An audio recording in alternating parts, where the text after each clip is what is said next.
चलिए आज का क्लास हम चालू करेंगे अकाउंटिंग के फंडामेंटल ऑब्जेक्टिव क्वेश्चंस। आपका हम कुछ दिन जो है इस क्लास आज के क्लास तक हम आपका जो प्रैक्टिकल हम आपको क्वेश्चन देते थे उनको हम रोक रहे हैं और आपको दिया गया है कि हम जो जितने भी हिसाब बनाए एसके एंटरप्राइजेज से, एसके एंटरप्राइजेज को आपको जो है फिर से रिपीट करके अप्रैल का पूरा एंट्री और मई में जहाँ तक हम आपको बताए हैं 10 तारीख या 12 तारीख देख लीजिएगा कहाँ तक है, वहाँ तक आपको रिपीट करके दूसरे कंपनी में यानी दूसरा कंपनी क्रिएट करके आपको बनाना है। जो कम समय में एंट्री करेंगे पूरा तो वो हमको रिपोर्ट करेंगे कि आपको 1 दिन लगा, 2 दिन लगा, आपकी क्वालिटीज़ कितनी है, ठीक है ना। जिसने 1 दिन में उसको कंप्लीट किया आप जॉब के लायक हैं। जो 2 दिन में कंप्लीट किए आप अभी सोच रहे हैं कि आप अनफिट हैं सिंगल डे में, चूँकि 40 एंट्री है। आपको बताए थे कि अगर आपको पर आवर 150 एंट्री की स्पीड आ जाती है आप में, तब आप टेली अकाउंटिंग में जॉब करने लायक हो जाते हैं और आपकी स्टार्टिंग सैलरी 15,000 पर मंथ के हिसाब से होनी चाहिए, ठीक है। टेली एडीसीए और उधर वाला कोई भी कोर्स अगर आप जॉब पर्पज से करते हैं तो हमारे मार्केट में आप 6,000, 7,000, 8,000 से ज़्यादा नहीं आगे जा सकते हैं। वो भी किनके लिए?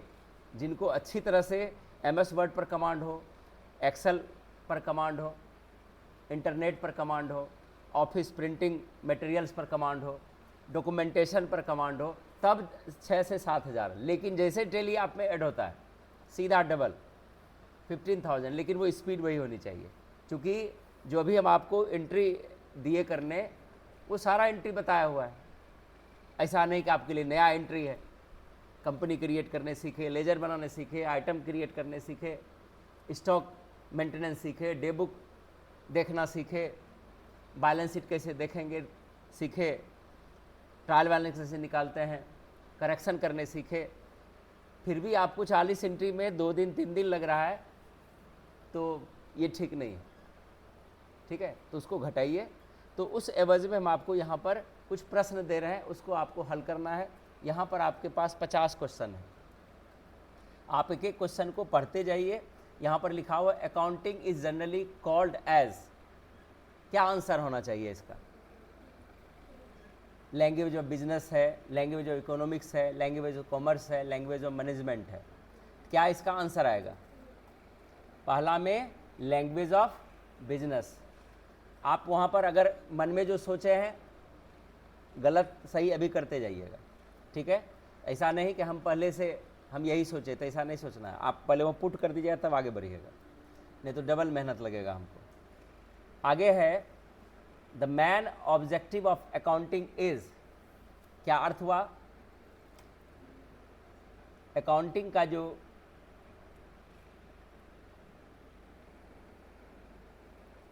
मुख्य उद्देश्य क्या है? आप पहले उत्तर बनाइए उसमें ABCD जो आपको लगता है। To maintain records of transactions, to ascertain profit और loss, to know financial position, all of the above. आप आंसर लिख लिए तब हम आंसर बताएंगे, ठीक है ना।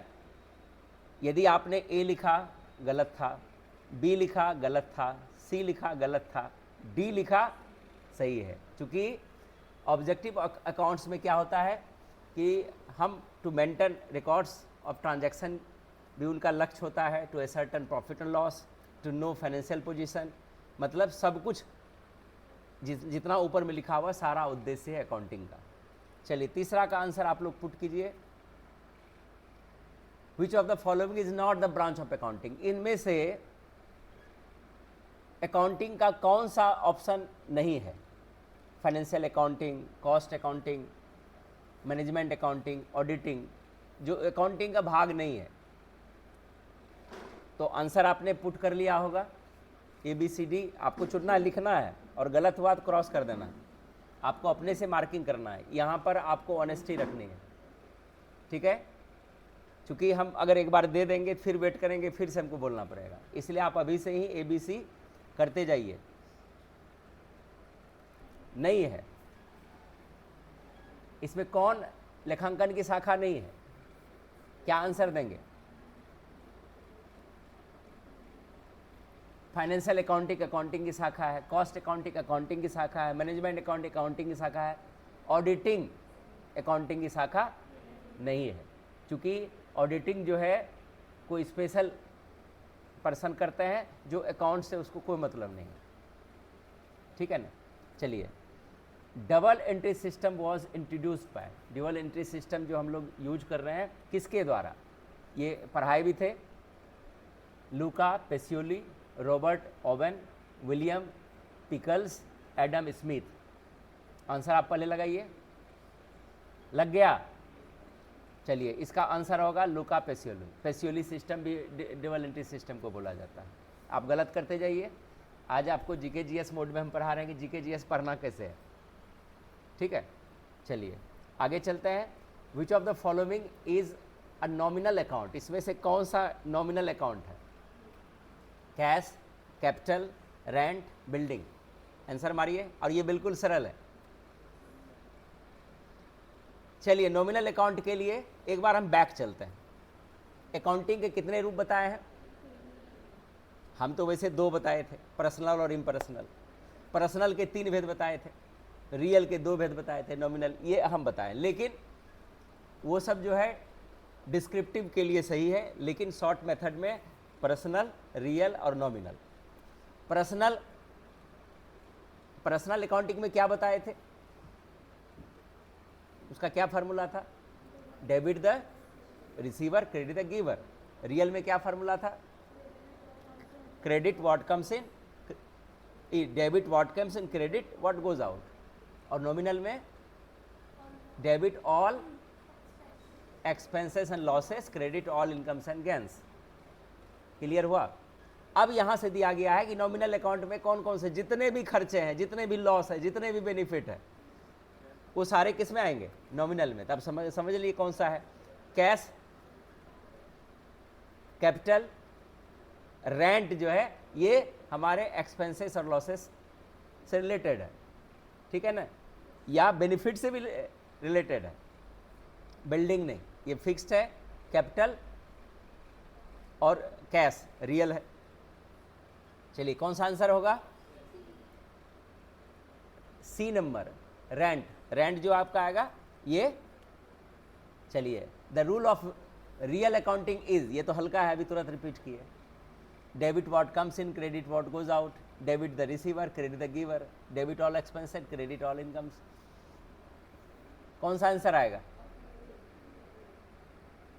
क्या इसमें टिक लगाएंगे? इसमें टिक लगाएंगे ए नंबर, रियल अकाउंट। वस्तु और अवस्तु सूचक दोनों, मूर्त, टेंजिबल और इंटेंजिबल दोनों रियल अकाउंट है।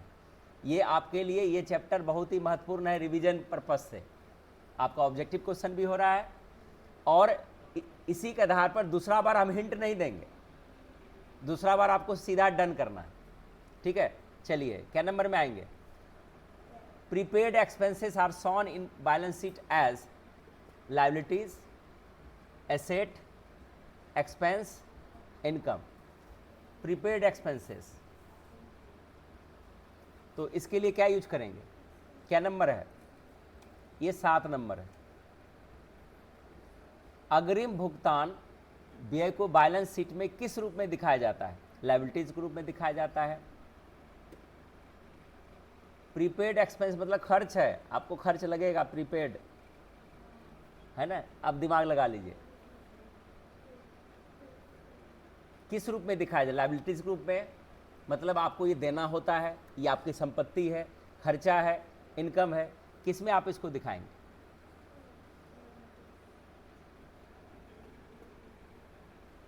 Prepaid expenses.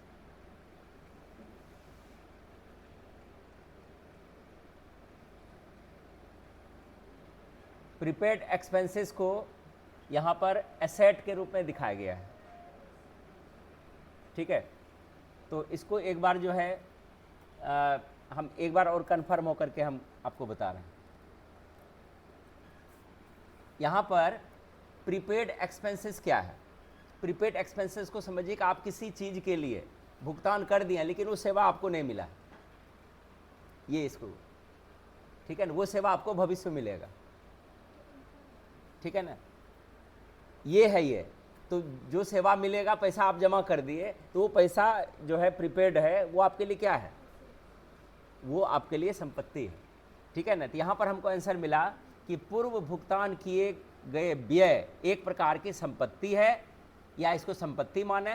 प्रीपेड एक्सपेंसेस वह खर्च होता है जिसे आपने पहले भुगतान कर दिया है, लेकिन उसका लाभ सर्विस या गुड्स के रूप में भविष्य में आपको मिलेगा, ठीक है ना। फिर इसके बाद दिया गया, चूंकि भविष्य में इसका लाभ मिलेगा, इसलिए इसे करंट एसेट्स के रूप में देखा जाता है। क्लियर है, समझ में आ गया नहीं line. Which one is not a current asset, इसमें कौन सा करंट एसेट नहीं है, स्टॉक, कैश, डेटर्स, गुडविल, कौन सा करंट एसेट नहीं है।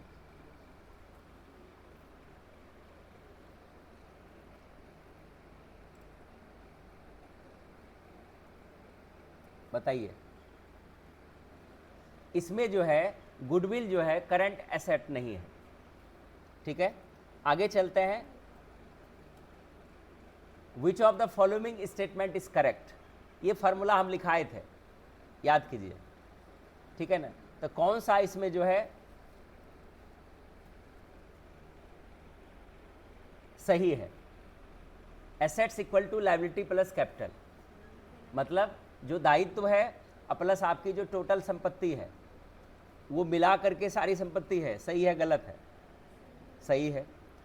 कैपिटल है, एसेट्स में लायबिलिटीज को माइनस कर देंगे तो फिर आपका कैपिटल निकल गया, मतलब जितना हमको खर्चा देना है और जितना मेरे पास कुल टोटल दिखा रहा है, जैसे हमारे पास 15 लाख एसेट्स दिखा रहा है और 3 लाख लायबिलिटीज दिखा रहा है, तो मेरे पास कुल कैपिटल कितना हुआ, तो 15 लाख में 3 लाख घटा देंगे तो कैपिटल निकल जाएगा ना।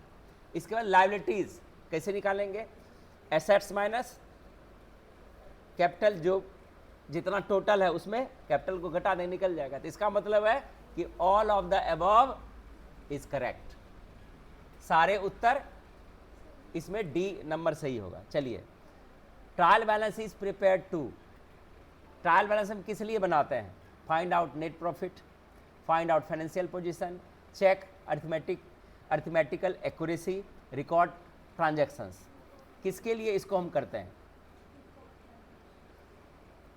इसमें जो करते हैं चेक अरिथमेटिकल एक्यूरेसी के लिए, मतलब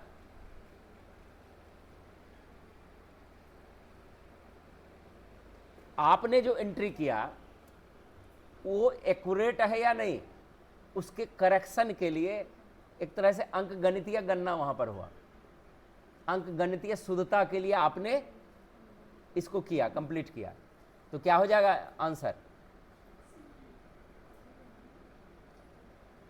ये हो जाएगा चेक अरिथमेटिकल एक्यूरेसी के लिए हम लोग ट्रायल बैलेंस को देखते हैं या उसको बनाते हैं या क्रिएट करते हैं।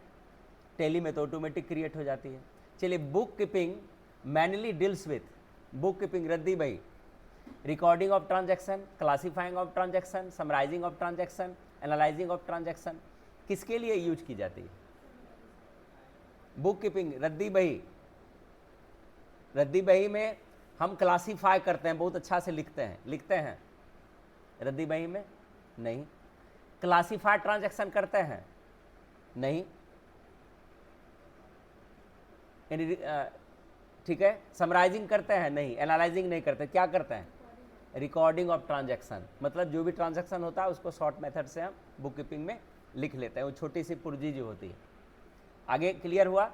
ये आपको बहुत सारा नॉलेज आपको मिलेगा इस चैप्टर से, मतलब ऑब्जेक्टिव्स भी आपका टैली में कंप्लीट हो जाएगा। टैली का एग्ज़ाम दे रहे हैं या कहीं आपको इंटरव्यूज़ हो गया तो आपको घबराने की ज़रूरत नहीं है, 50 क्वेश्चन हम आपके सामने दे रहे हैं।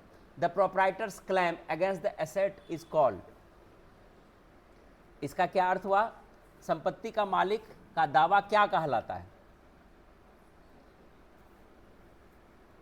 लायबिलिटीज कहलाता है, कैपिटल कहलाता है, रिजर्व कहलाता है, एसेट कहलाता है, क्या कहलाता है? संपत्ति का मालिक का दावा, जो संपत्ति वो दावा जो कर रहा है, संपत्ति पर मालिक का दावा क्या कहलाता है? मालिक का दावा किस पर है? आपका अभी क्या बोले, ट्रायल बैलेंस 23 लाख गया, 24 लाख गया, तो वहाँ पर उसका कुल पूंजी भी दिखा रहा है, टोटल लायबिलिटीज दोनों जोड़ देंगे तो क्या हो जाएगा, पूरा एसेट हो जाएगा, ठीक है ना। तो वो क्या है उनके लिए, उनका दावा किस पर है? टोटल संपत्ति पर है। तो क्या हो जाएगा आंसर इसमें? कैपिटल पर नहीं, पूरा संपत्ति, लायबिलिटीज प्लस कैपिटल दोनों पर है, ठीक है। क्या आंसर आएगा? बी। आप लोग आंसर पहले दीजिएगा तब उसको क्रॉस करके सही आंसर, ऐसा नहीं कि डायरेक्ट सही आंसर, आपको गलत सही लिखना है। आगे देखिए,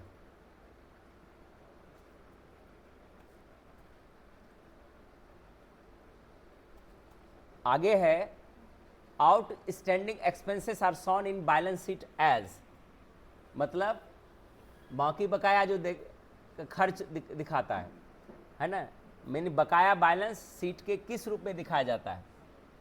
ये संपत्ति के रूप में, लायबिलिटीज के रूप में, इनकम के रूप में, एक्सपेंसेस के रूप में। ये एक्सपेंसेस है, ध्यान रखिएगा। आउटस्टैंडिंग एक्सपेंसेस किस रूप में दिखाया जाएगा?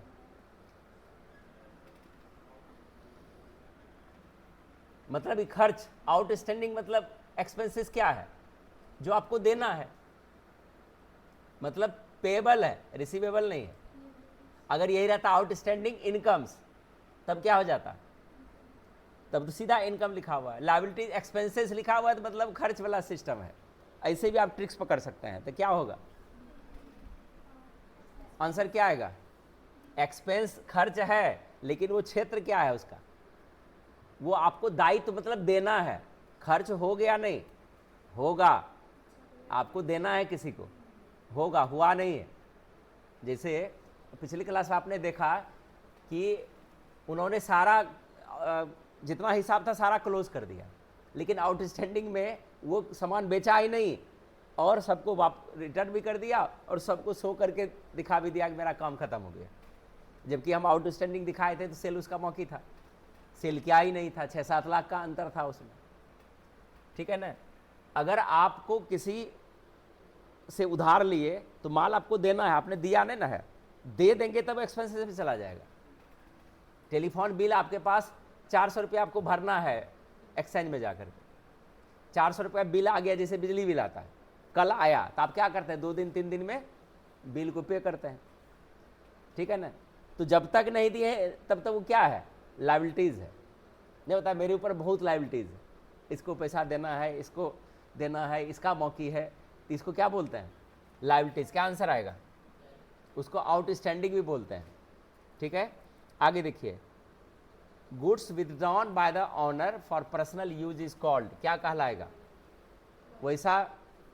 वैसा गुड्स जो ऑनर के द्वारा पर्सनल यूज के लिए विथड्रॉन किया जाता है, ठीक है। मालिक द्वारा निजी उपयोग के लिए माल निकालना किस रूप में दर्ज होता है? पूंजी के रूप में, ड्राइंग्स के रूप में, एक्सपेंस के रूप में, लॉस के रूप में, किस रूप में होगा? ये एंट्री आई थी पर्सनल यूज। और ड्राइंग्स जो है पर्सनल यूज के लिए जो होती है वो संपत्ति में ही घट जाती है, मतलब एक तरह का ड्राइंग ही हुआ है, निकासी ही हुआ एक तरह। तो क्या आंसर आएगा? ड्राइंग्स, ठीक है। आगे देखते हैं, cash receipt from A debtor is recorded in, मतलब किसी देनदार के द्वारा आप पैसा लिखते हैं तो किस साइड में लिखेंगे कैश बुक में? डेबिट साइड में, क्रेडिट साइड में, जर्नल पेपर पर, लेजर में, जर्नल प्रॉपर लिख दिया है।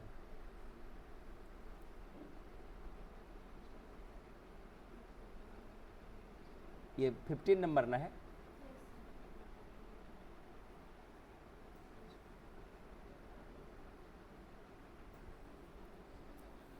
तो इसमें किधर लिखेंगे? Cash receipt from debtor, debtor से आप कैश ले रहे हैं तो कैश को किधर रखिएगा? डेबिट में रखिएगा, क्रेडिट में रखिएगा?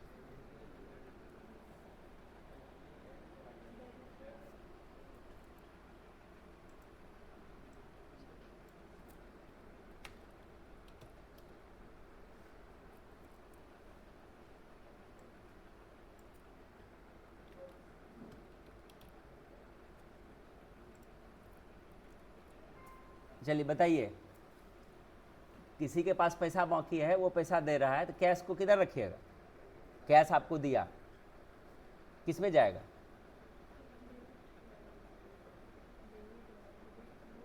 किस में जाएगा?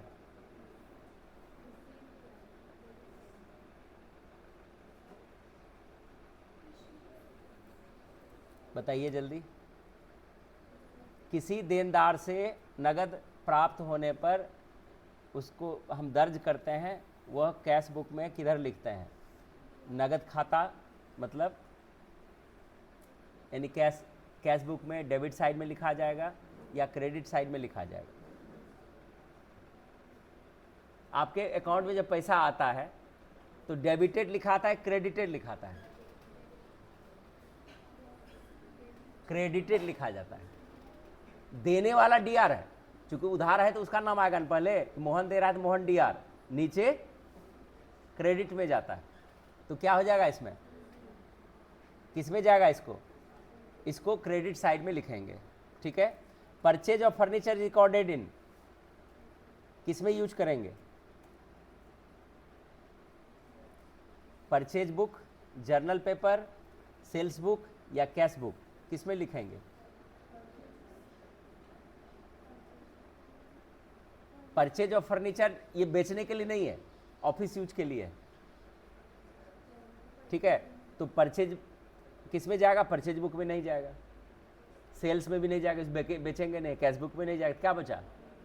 जर्नल पेपर बचा, ठीक है ना, उसमें। Which of the following is a financial fictitious asset, इसमें काल्पनिक संपत्ति क्या है? इसमें काल्पनिक संपत्ति क्या है? गुडविल है, प्रारंभिक व्यय है, भवन है, नगद है, क्या है? प्रारंभिक, preliminary expenses, building, cash, goodwill, क्या है?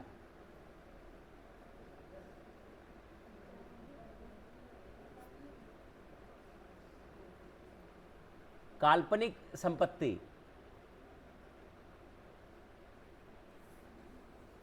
यहां पर इसका आंसर जो है प्रिलिमिनरी एक्सपेंसेस दिया गया है, ठीक है।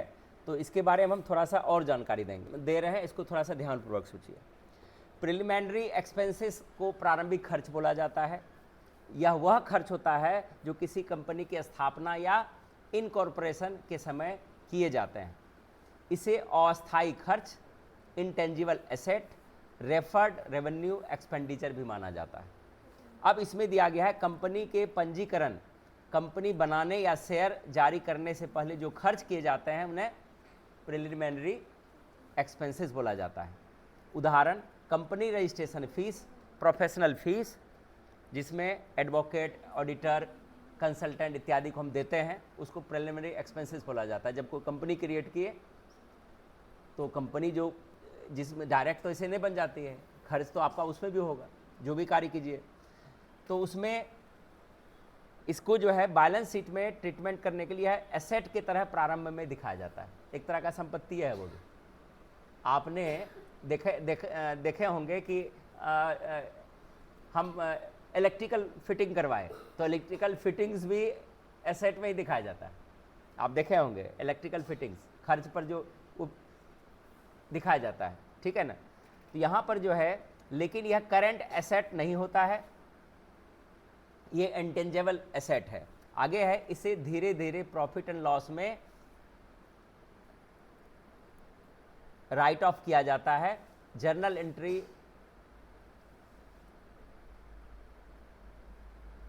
यानी इसका आंसर क्या हो जाएगा?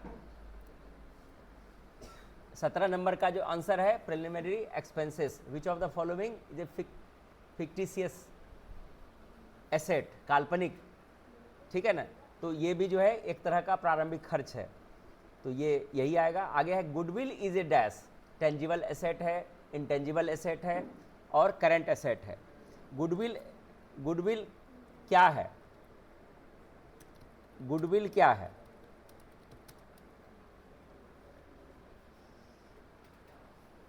गुडविल को जो है इंटेंजिबल माना गया है। जैसे रियल अकाउंट के कितने भेद हैं? 2 भेद बताए थे, रियल और रियल में टेंजिबल और इनटेंजिबल। तो टेंजिबल जो मूर्त रूप में है, इंटेंजिबल जो अमूर्त रूप में है, यानी यह वह संपत्ति है जो किसी व्यवसाय की अच्छी प्रतिष्ठा, मतलब आपका नाम सब गुडविल अच्छा बना हुआ है ना, उसका व्यापार अच्छा से चल रहा है, लोग उनको पसंद करते हैं, वो सेवा अच्छा देते हैं, अच्छी प्रतिष्ठा, ग्राहक विश्वास, ब्रांड वैल्यू और लाभप्रदता को दर्शाती है। जब कोई, अभी इसमें दिया गया है गुडविल के बारे में, जब कोई व्यवसाय कुछ भी सेल करता है तो उसकी कीमत, जो वस्तु में जो उसकी मार्केट वैल्यू बोलता है ना, मार्केट वैल्यू उसके एसेट्स लायबिलिटी के कुल मूल्य से ज़्यादा होती है, तो अतिरिक्त मूल्य को गुडविल भी बोला जाता है। इसकी विशेषता है कि इंटेंजिबल एसेट और इसे बैलेंस शीट में दिखाया जाता है, इसका भौतिक अस्तित्व नहीं होता है, समय के साथ घट या बढ़ भी सकता है। इसका वैल्यू किसी कंपनी की प्रसिद्धि और भरोसेमंद ग्राहक के आधार पर इसको तय किया जाता है, ब्रांड के नाम पर या इसके मूल्य के तौर पर या अनुभवी स्टाफ या अच्छे संबंध के तौर पर इसको दिखाया जाता है। ठीक है, तो यहाँ पर क्या आंसर आ जाएगा? ये 18 नंबर में ये क्या आएगा, किस तरह का है? इंटेंजिबल एसेट्स, अमूर्त ये संपत्ति है, एक तरह से दिखता नहीं है, गुडविल बना हुआ है, उसको विश्वास है कि मार्केट में देंगे तो हमको पसंद करेगा, मेरा माल बिकेगा, तो एक तरह का संपत्ति है। ग्राहक, जैसे तुम लोग यहाँ पर मेरे छात्र, या और कि हमारा ब्रांड इस तरह से बना हुआ है कि फिर बच्चे को यहाँ आना है, तो गुडविल के आधार पर है, क्वालिटी के आधार पर है, व्यवस्था के आधार पर है, ये हमारे अंदर में विश्वास है, वो भी एक तरह का इंटेंजिबल अमूर्त संपत्ति। ठीक है, चलिए, which one is a liability, इसमें कौन सा ऐसा जो है लायबिलिटीज है? क्रेडिटर्स लायबिलिटीज है, डेटर्स, 19 नहीं हुआ, sorry, credit purchase of goods is recorded in cash book, purchase book, journal paper, लगता है इसमें जर्नल प्रॉपर कोई शब्द है, हम ध्यान नहीं दिया, लेकिन हम लोग जर्नल तो जानते ही हैं। जर्नल पेपर, सेल्स बुक, किसमें इसको ऐड करते हैं? 19 number, credit purchase of goods, मतलब गुड्स आप उधार खरीदे लेकिन वो माल बेचने के लिए है, तो किसमें आप उसको परचेज करते हैं?